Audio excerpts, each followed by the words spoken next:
What went into the decision to start Josh today? Just to keep you guys on your toes. Me? It's for us. No, to keep you guys. Yeah. Not you.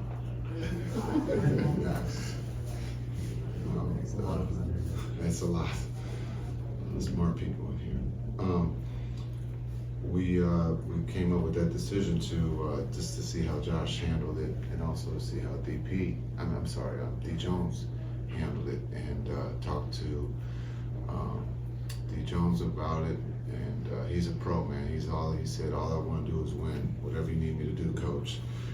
He didn't do anything to come out of the starting lineup. You know, sometimes we lose focus that everybody gets caught up in having a name announced to start the game, but it's about finishing the game. That's where you get paid. And so, you know, D Jones is a pro. That's why we wanted him.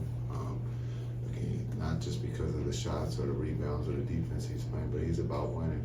And he showed that by giving a teammate an opportunity to start, and Josh did a great job starting.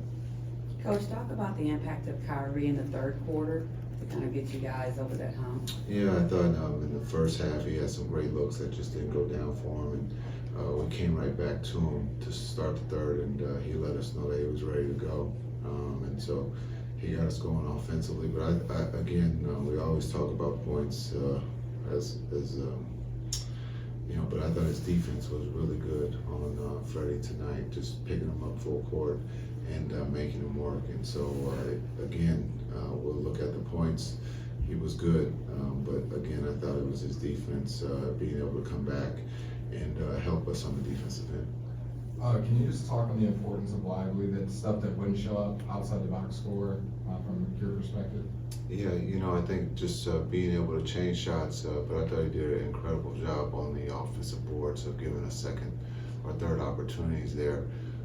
They're in the fourth, rim running, understanding a lot of teams will slow it down. We were talking about we have to get our pace higher, and Kai found him for an easy lob. Those things will go unnoticed of his hustle. And I thought he did a pretty good job defensively. Segun is a very good player to have 31 points, but I thought he made him work. And we missed him the other day in LA, but I thought today he was really good, bounce back game, especially coming back from that injury. With Lively's fouling, how much is he still learning, you know, how to play defense and avoid fouling? How much of it is just him earning the benefit of the doubt, which, you know, they say is something that comes with time? Yeah, it's going to take him some time to be able to understand, you know, how to stay out of foul trouble. He's 19. There's so many talented players in this league who can score and know how to draw fouls. Again, it's a crash course for him, but he's doing an incredible job on both ends. And so we're going to have to live with some of those fouls. We're going to have to live with some of the blow-bys, but his heart is in the right place. He's another one who's about winning. It's not about scoring. It's about whatever it takes to help the team win. And that's what he does for us when he's on the floor.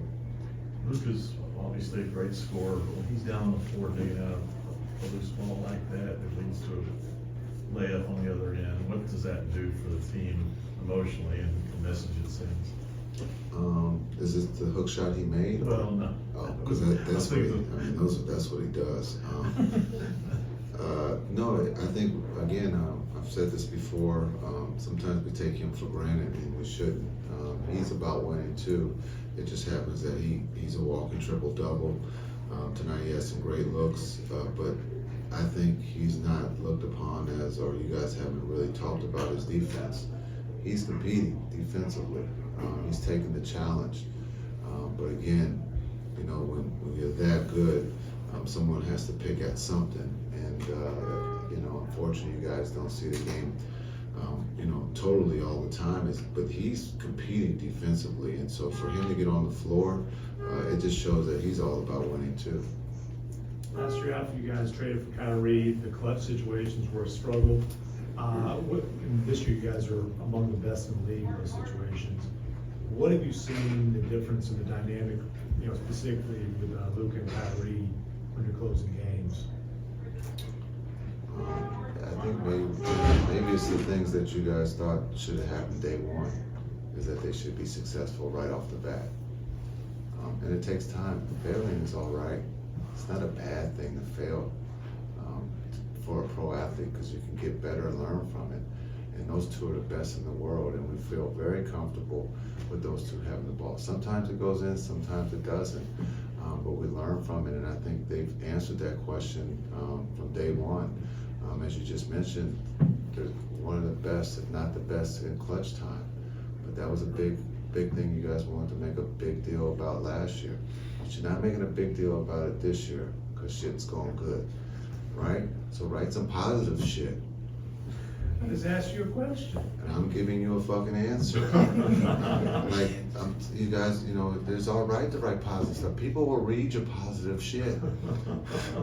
You don't always have to be negative, right? Like, it's just, the world's already negative enough, right? So let's see some positive stuff on some positive people that are doing their job on a nightly basis. You guys are making it a lot easier to do that this year. Well, we're only into this year. We can't go back to last year, right? Like, that's the fucking problem. Have a good night.